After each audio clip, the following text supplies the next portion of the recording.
So the first thing I want to ask you to do today is pick a film. Picture a film in your mind. I imagine a lot of you are like me, and you have a few favourites, but just pick one.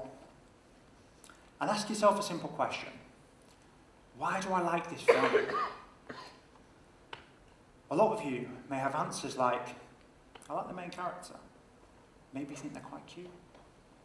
Some of you might like the twists and the turns in the story. Or you might think it makes you feel strong emotions like joy, sadness, fear, sorrow, or inspiration. What if I were to tell you you were wrong? The reason why you like these films is because these films have been developed over 100 years. They follow a scientific, process-driven formula with 100 years of data that informs them. You'd probably say, Joe, you must be mad. How on earth can Lord of the Rings be scientific? So who am I to be here talking to you about this? 4 years ago, I set up a film production business based in Birmingham with a good friend of mine called Connor. In the last 4 years, we've worked with internationally recognised brands creating content, and I've used some of this scientific formulaic process to build a successful business. In that time frame, I've also started a YouTube channel teaching young filmmakers the tricks of the trade. And as I've ridden this fantastic journey of teaching and learning, it really made me realise this craft, filmmaking, that we often categorise as art, it's not quite as artsy as you might think. So let's take a step back. Dating back as old as Shakespeare was the introduction of formula to creating stories. Shakespeare introduced a story arc in his 5-act structure.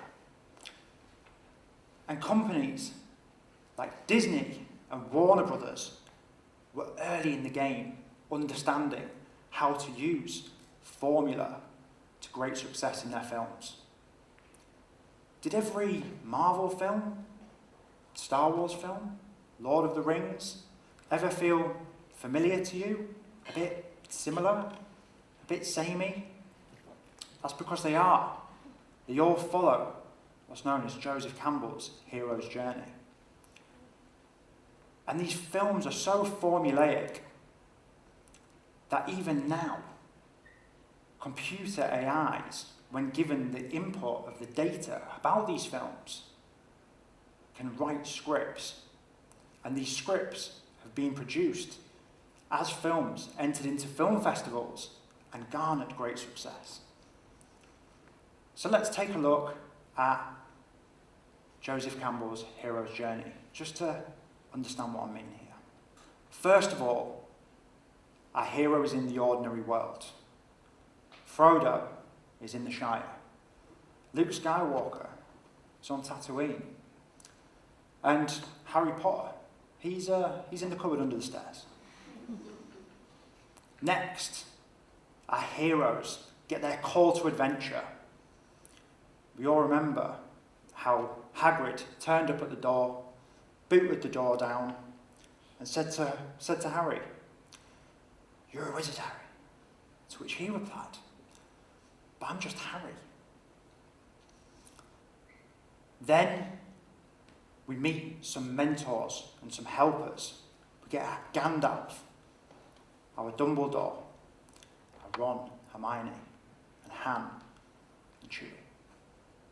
Next, our heroes leave the ordinary world. They cross the threshold.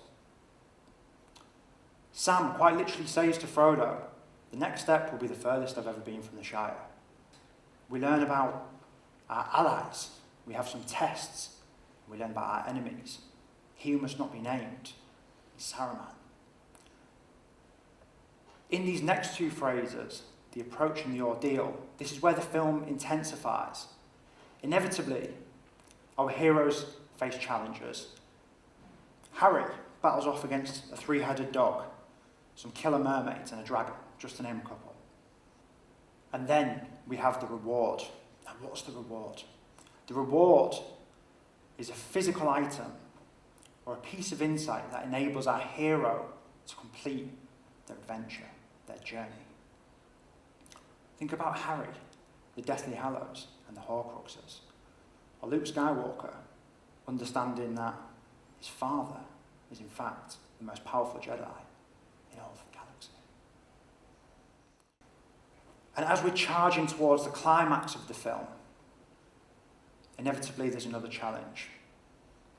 In the next phase, we have Frodo climbing Mount Doom, but Gollum turns up to cause a bit of a ruckus. And just before the end, we have our climax. Harry faces off against Voldemort in the chambers of Hogwarts, and Luke faces off against Darth Vader. And then, at the end of the film, we go back to where we started, back to the ordinary world. Harry has a nice family with Ginny, and Frodo, he heads back to the Shire, smokes some funky substances, and glugs a few ales with the lads. But the formulaic way that scripts are structured and stories are structured is not the only thing. There's a beautiful combination of script writing, acting, cinematography that all come together. But it's important to know that they've also been informed by this 100 years of data science. The angle of a camera can give the impression of grandeur and might and power, or fear and insecurity and weakness. The colour of a frame can be warm and fuzzy, where it can make you feel cold and afraid. The pacing of an edit can be tranquil and serene, or it can be chaotic and full of havoc. Think of any great fight scene that you've ever seen.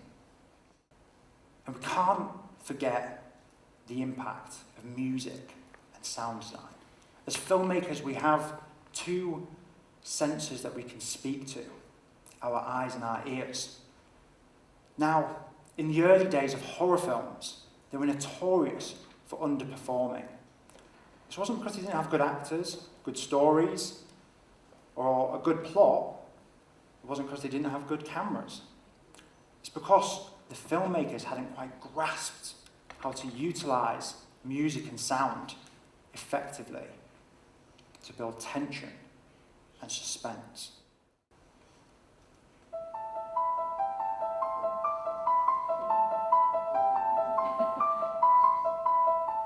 The Exorcist was one of the first films of the game to really pioneer and drive this forward. Now, I made a claim at the start of this talk that there's 100 years of data informing how these films are made. So let's go through that. Let's start now. We live in a world of digital and data. We all understand our data is used by companies, and they use that data to find out what we like and what we don't like. And streaming services are no different. Netflix and Amazon analyse what you click onto, what you don't click onto, whether you click onto the next thing, whether you click off, and what series are you binging late into a Tuesday night when really you know you need to get up in the morning and go for that morning run. They take this insight and understanding, and they understand what films work and what don't. They then use that information to partner with production companies, producers and directors, and say, let's make similar content because this works. I mean, why wouldn't you? It's good business. It makes for good profits and it keeps people on the platforms. But the data cycle goes back even further. We're all familiar with the exciting but somewhat overwhelming prospect of scrolling through an abundance of films trying to choose which one we want to watch. So what do? We turn to our fellow humans. We go to platforms like IMDb, Metacritic, and Rotten Tomatoes. And the way that these platforms have gathered this data informs filmmakers of what works, what looks good, and what doesn't. Before this, we had the introduction of DVDs and VHS, and the sales from the DVDs, the VHS, and the rentals informing to filmmakers what performed and what didn't, what looks good, what doesn't, what stories work and what don't. Now, I made a bold claim at the start of this talk that there was 100 years of data feedback. And this feedback cycle started in the 1920s with the inception of box office. When we had films and we put them out there and we could garner a financial response, it started this cycle of what looks good, what looks bad, and what works and what doesn't. I ask you the question, with this 100 years of data informing a playbook of what audio and visual should look like and how stories should be structured, are we really creating new, groundbreaking, innovative films and movies?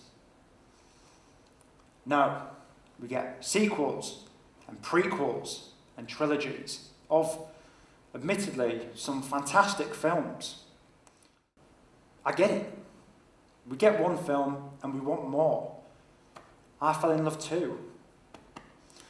Chewie, R2, they've got a little place in my heart.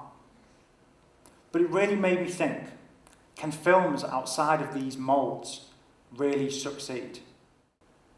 If you look at smaller production houses, such as A24 and Annapurna Pictures, these production houses have lower budgets to create their films.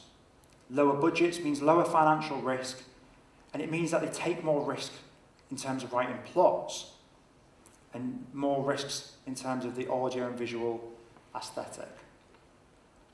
However, they've created some great films like American Hustle, Midsummer, and Lady Bird. But truth be told, largely, they do follow that same playbook that I've described earlier in this talk. However, a great example of how lower budget can incentivize innovative work was the Blair Witch Project, where the found footage format of that shaky handycam brought us closer to the story and invoked new feelings of fear. And if we're talking about films that go against the grain, from that formula, I can't not mention surrealist films. Surrealist films follow a illogical path. They don't flow as you would expect. They don't have a linear plot structure. They flow almost like a dream. They have lots of strange and disturbing imagery, and they make us feel weird and uneasy. And they're a bit like Marmite. You probably love them, or you probably hate them. More often than not, you'll probably hate them. And the reason is, we've been conditioned with over 100 years of data informing us that we need a linear plot structure and giving us audio and visual cues of what to expect. No, we just get more of the same. More of the same great films, but not films that go against the grain. So, I ask you the question, is this filmmaking science hindering creativity? To a degree, yes, it is. But I want to leave you with this. For me, I took a step back. I peeled back the mask and analysed my art. And I challenge you to look at your artistic endeavours and ask yourself the question, is there scientific, formulaic process in it? Because if you take that step back, you unveil the mask, and you look behind it, It may enable you to create some of the most groundbreaking, innovative, and new masterpieces that the world needs. Thank you.